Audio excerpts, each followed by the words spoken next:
dinañ leen fàttali ni rek ci pàcc bu ñaareel bi laata jukkib xibaar yi ak li yéenekaay xëy fësal dinañ faram fàcce li gën a fës ci ab actualité wu yéenekaay yi nga xamante ni moom la ñu am ci première partie bi la ca mel ni tribune dikkaat na ca recalé collectif des recalés yi nga xamante ni ñoom la ñuy dalal niki tey bu 17h jotee ci palais de la République ñu fas yéene nag Simon Pierre Faye daa di jokkalante peut-être ak président Macky Sall wala jokko ak président Macky Sall ci seen cas waaw toog wax dinañ waxtaan moom dinañ jokkoo dinañ weccante nee nañu nag dàq nañ bépp xalaatu report élection présidentielle yi ñuy dëgmal nee nañ ci ñaari fan mënees nañu tëggaat li nga xamante ni moom moo di contrôle de parrainage loolu bokk na ci li gën a fës ci li leen fay yóbbu.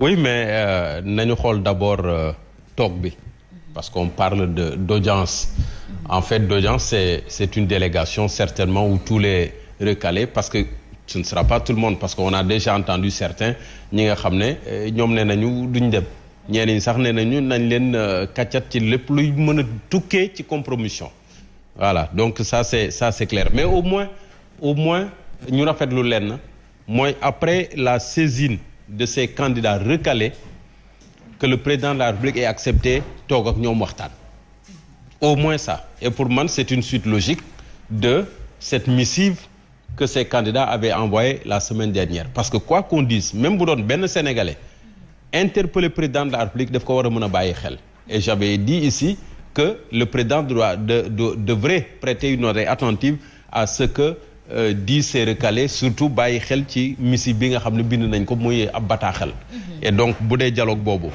am na en tout cas on l'annonce pour ngoon pour man ce serait une excellente chose. Très bien. Mais déjà am na ñoo xam ne dégg nañ leen ñu ne ñoom de toute façon bu leen ci kenn boole. mooy Mimi Touré par exemple. wala boog c'est clair que ñoom même bu ñu naree dem il n'est pas question de report. de reporter les élections. mais Mimi moom nee na moom dafa demut dafa toogul sax ak Macky Sall. kon lu tax moom mu bokk nag Mamadou Fofana ci ñi signé li nga xamante ni moom moo di bataaxal boobu ñu jébal président Macky Sall. mais man démarche boobu laa comprendre. personne ne comprend. oui mais Mimi Touré. kon boobu yow mënoon nga démarqué wu ne man lettre bi ñuy bind président. dindi leen ci sama tur wala buñ ko bind. mais mënoo bind lettre ba pare. nga joxe suite ci lettre bi nga wëlbati ko bëgg a démarqué wu encore ne nit ñi. bu ñu dem. man li ma mënoon comprendre peut-être mën nga ne kat lalu leer. moo di ne bëgguñu report et loolu wax nañ ko tout à fait. muy moom. muy Bougane muy Abdourahmane Diouf muy keneen ak keneen la ñu wax moom mooy bëgguñu report élection yi dañ ko tëgg.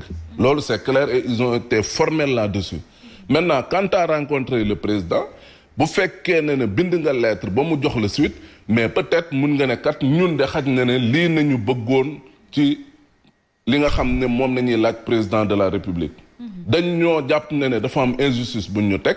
président na xool nu mu ko mën a réparer pour ñu mën a dem vers des élections inclusives et autres et l'idée justement moom laa jàppee na sax loolu mooy li nga xam ne moo am solo ci wàllum démocratie mooy que nit ñi ñu mën leen a may ñu mën a participer à des élections képp koo xam te ne kii kat jàpp nañ ne am nga profil am nga parcours et autres am nga leen lépp loo xam te ne laaj nañ ko pour nga mën a dem élection qu'on puisse te donner la chance de pouvoir y participer maintenant kan mooy gagner ak ku dul gagner ça c'est le peuple qui va moom moo koy décider mais quand même au moins ñu nga xam te ne nii kat jàpp nañ ne war nañ mën a dem élection ñu mën a dem élection problème parrainage bi nañ ko tëbal jël ut leneen loo xam te ne nii mun nañ ko teg loo xam ne ça nous permettra dañu ñu servir de baromètre également yenn yi nga xam ne dañ koy jànkuwuteel ñi ay difficultés yenn liste yi 94 personnes dafa bari war nañ mën a inverser peut-être xoolaat loi bi tëggaat ko de telle sorte que du ku neex rek ngay jóg pour ne wéy damay bokk dem retirer ay fiches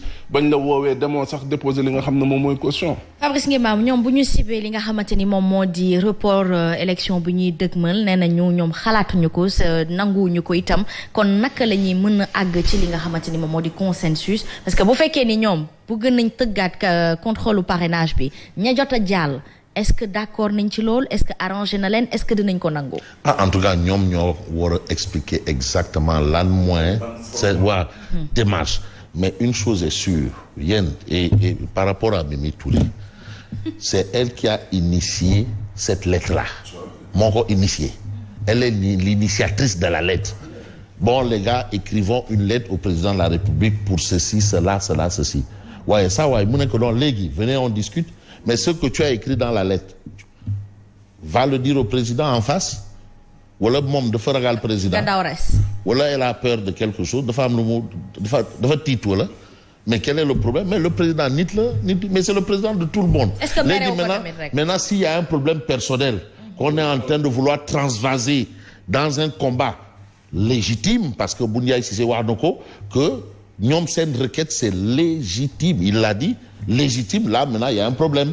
Si maintenant, il y a un problème d'ego, là, maintenant, lolo n'est que tout une politique. On n'est plus dans une voie pour trouver la solution. Mais la preuve, c'est que mon Dieu, que signé une lettre bi, lettre bi. Vous avez vu la lettre? Mes premières signatures, moi, Aminata Touré. Moi, j'aurais mis en bas, dites Mimi. C'est elle qui a signé en premier. Elle est l'initiative. Parce que quand tu es à l'initiative de quelque chose, tu es la première personne à signer. Et c'est le cas. Donc, il faut quand même nous savoir quel est le véritable problème. Est-ce que le problème de Madame Aminata Touré, c'est Macky Sall en personne, ou bien c'est la situation des recalés et ses parrains de Saint-Louis qui ont disparu. Donc, il y a quand même un problème important et il faut quand même essayer de relever un peu le niveau justement de la concentration. Par exemple, Macky Sall, il dit, bon, d'accord, vous m'avez écrit, mais Atia, venez.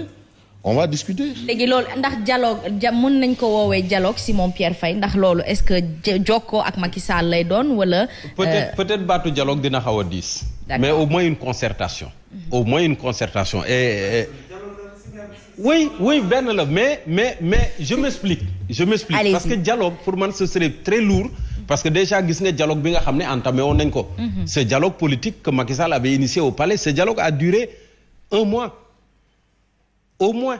Donc, boo naree def dialogue boobu dans 1 mois, ça veut dire que la présidentielle là bu dee dañ fay waxtaani report ba nar cee déggoo mënatul nekk le 25. Mais bu na report naree am xam naa looloo tax sax ñeneen ñi di bañ parce que man mën naa nekk dans une situation aujourd'hui inconfortable. Mais est-ce que Mamadou Fofana mi jàll dama koy xañ chance am wala c'est également ça. Est-ce que Mamadou Fofana dina ko nangu itam? Est-ce que ces gens dont les candidatures ont été validées. En tout cas ñenn ñi nga xam ne bokkuñu ci collectif bi. Mais est-ce que dinañ ko nangu également? Autant de choses yoo xam ne moom moo tax ma ne ce sera une concertation entre le président de la République, chef de l'exécutif mi nga xam ne mi ngi au-dessus de la mêlée aujourd'hui parce que n'étant pas candidat et devant organiser la présidentielle ak ñi nga xam ne ñoom dañ leen a lor ci parrainage bi. Donc ñoom ñooy daje seen biir lu fa war a mën a jógee comme conclusion ci lan la ñu war a mën a déggoo attendons de voir.